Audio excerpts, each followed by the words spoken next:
Good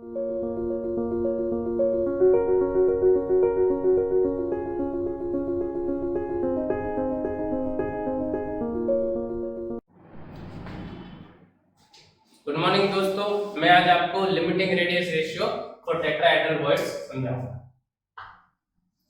यहाँ पे ध्यान दीजिए, आपको टेट्राहेड्रल वर्ड्स समझना बहुत मुश्किल है। इसको कैसे सिंपल तरीके से समझा जाए मैं आपको यहाँ पे बता रहा हूँ।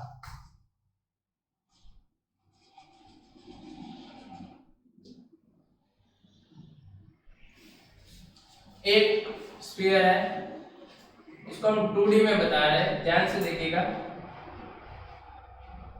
और ये तीसरा स्फीयर जो यहाँ पे लगा। अब क्या करते हैं, इसके सेंटर में एक और स्फीयर है जो वर्ड्स में जनरली क्या होता है कि जो कैटायन होता है वो वर्ड में होता है और जो एनायन होता है वो पैकिंग करता है। क्या करता है? गौर से देखिएगा कि मैं इसको 3D में बताने के लिए क्या कर रहा हूं कि इसके पीछे के पोर्शन में एक और एटम लगा रहा हूं, ठीक है, जो आपको पीछे की ओर से दिखना चाहिए। अभी दिखेगा नहीं क्योंकि एक टूटी है।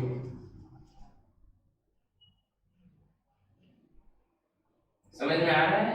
देखो, इसके पीछे एक एटम। बच्चों, आपने ऑर्गेनिक केमिस्ट्री में sp3 का हाइब्रिडाइजेशन भी सीखा। sp3 का हाइब्रिडाइजेशन क्या पढ़े थे आप? सॉरी, CH4 का हाइब्रिडाइजेशन। तो sp3 hybridization and bond angle था 109 डिग्री एंड 28 मिनट। सही है ना? तो यहां पे देखो, जहां पे bond angle 109 degree and 28 minute होगा, उसका आपको यहाँ पे उसका शेप कैसा होगा? क्योंकि टेट्राहेड्रल क्या होगा? टेट्राहेड्रल। तो हमारे यहाँ पे जो वर्ड्स है उसकी बात करते हैं हम। तो सोचो कि यहाँ पे एक सेंटर है, एक सेंटर यहाँ पे है और एक सेंटर यहाँ पे। समझ में आ रहा है? तो यहाँ से यहाँ तक का जो डिस्टेंस है वो कितना होगा? और इसको मैं लेता हूं A और इसको B। गौर से देखिएगा, यहां के सेंटर को यदि मैं O नाम दे दूं तो distance between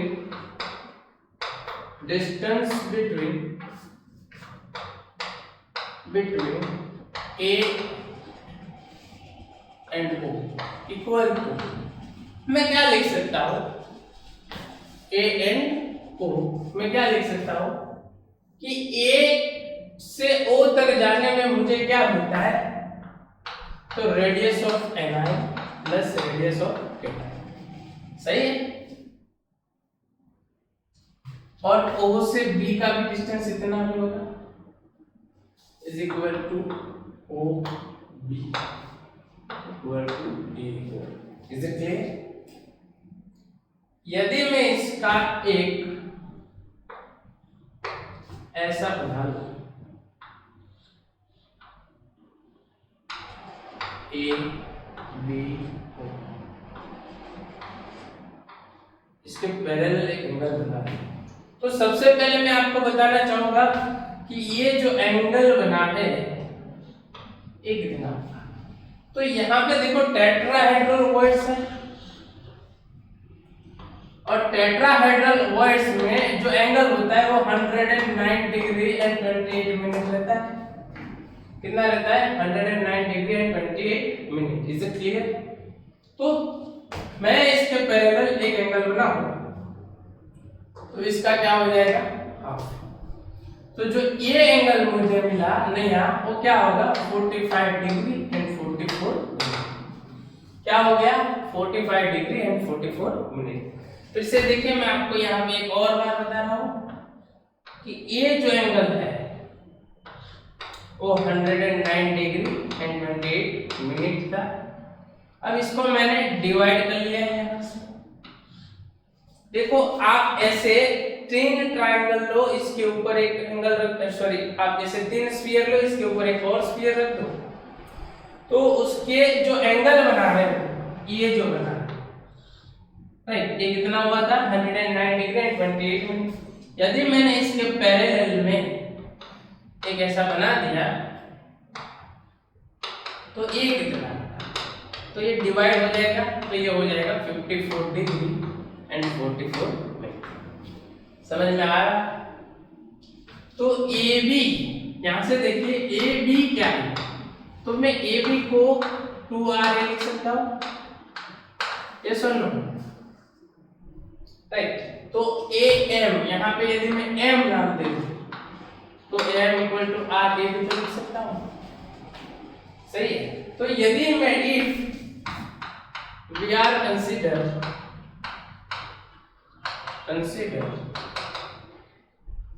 triangle AMO, then ये जो एंगल है वो कितना हो जाएगा 90 डिग्री। कितना हो जाएगा 90 डिग्री, राइट। दैट मींस इसका मैं साइन ले लूं तो साइन थीटा इक्वल टू ये क्या है ऑपोजिट, तो ये हो जाएगा AM डिवाइडेड बाय AO अपना कितना है RA एंड AM कितना है RA by RA plus RC sin theta sin 54 degree and 44 minute.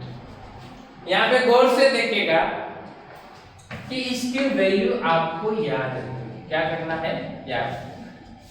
इसकी वैल्यू है 0.8161, इसको मैं लिख सकता हूँ RA बाय RC। इसका मैं इनवर्स ले लूं, क्या करूं इनवर्स, तो RA plus RC upon RA equal to 1 by 0.8161, तो ये हो गया 1 plus RC by RA equal to 1.225। यदि आपके पास कैलकुलेटर नहीं है तो क्या करो 0.8, इट इज द 2/8 पार्ट। ये कितना है 0.2 मल्टीप्लाई 4 और ये कितना है 0.2 मल्टीप्लाई 5, राइट।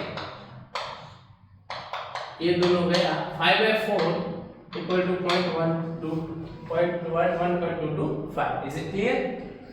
तो RC upon RA equal to 1 minus 1, then RC by RA equal to 0.225। Is it clear? समझ में आ रहा है कि ये क्या होगा, राइट। ये इसके बदले में आप ये भी तो लिख सकते हो R plus R minus equal to minimum इतना रेडियस रेशियो होना पड़ेगा। समझ में आ रहा है पक्का? तो ये है अपना limiting radius ratio for tetrahedral words, ठीक है।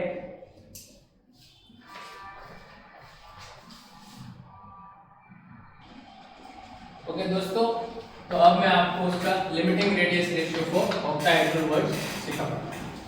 तो इसमें क्या आपको ड्रॉ करना है कि 4 स्फीयर को बताओ, ऐसे ड्रॉ करना है।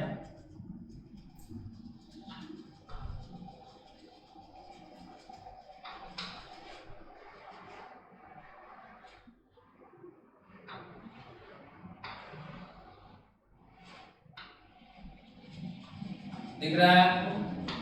इसके आगे एक स्फीयर है और इसके पीछे की साइड में एक स्फीयर है और इसमें एक वॉइड है।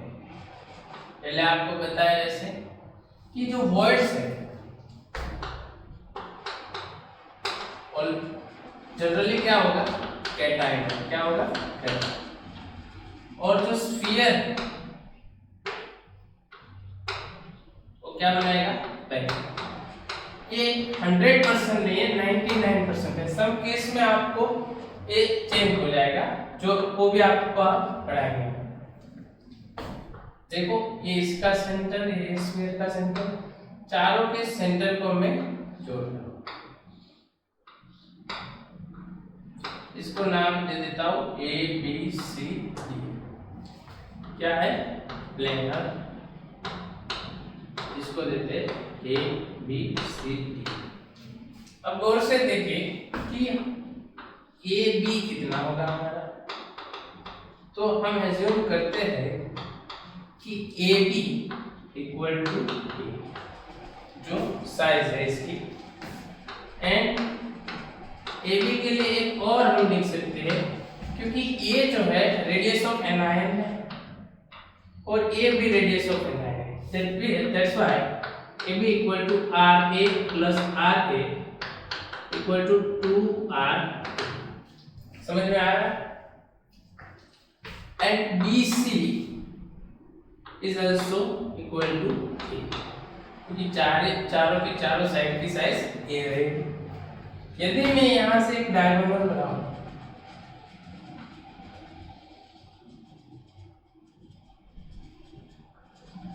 तो ये देखो AC कितना होगा, और से देखिएगा AC। तो देखिए ये A है, ये भी A है। According to Pythagoras theorem, according to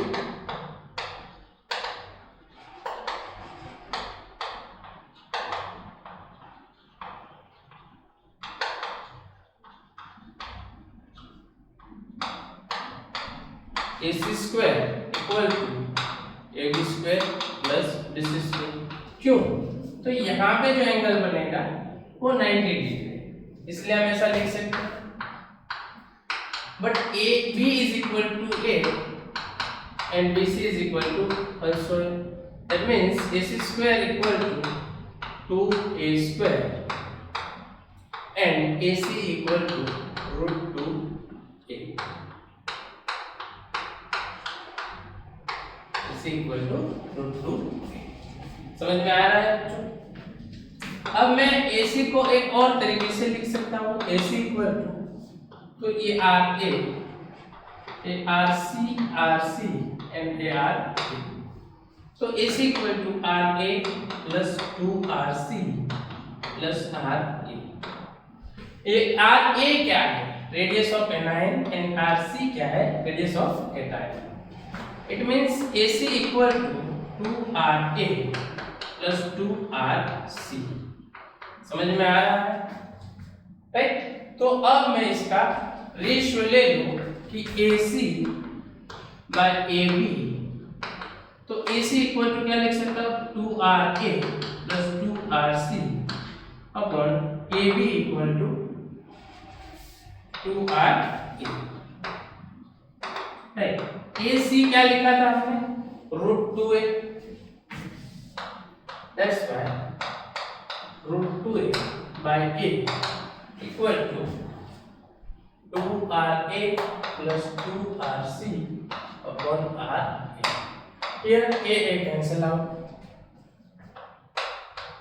A root 2 जिसकी वैल्यू हम 1.414 लिख सकते हैं, राइट। यहाँ से 2 कैंसिल हो जाएगा, RA plus RC upon RA। अब यहाँ पे देखो कि 1.414 equal to 1 plus RC by RA, इसलिए RC by RA equal to 1.14414 minus 1। तो आपका आंसर आ जाएगा 0.414 RA। इसके बदले में आप R plus upon R minus equal to 0.414 लिख सकते हो। समझ में आया? तो आपने अब तक 3 वर्ड के लिए पढ़ा। फर्स्ट है ट्रायंगुलर वर्ड, ट्रायंगुलर वर्ड। एक है टेट्राहेड्रल वर्ड, एक है ऑक्टाहेड्रल। इसका आंसर क्या आया था आपका? 0.155। इसका क्या आया? 0.225। इसका आया 0.414। अब हम इसका एग्जाम्पल के साथ सीखेंगे। यहाँ तक है आपके ये 3 वर्ड्स समझ में आ गया। ठीक है।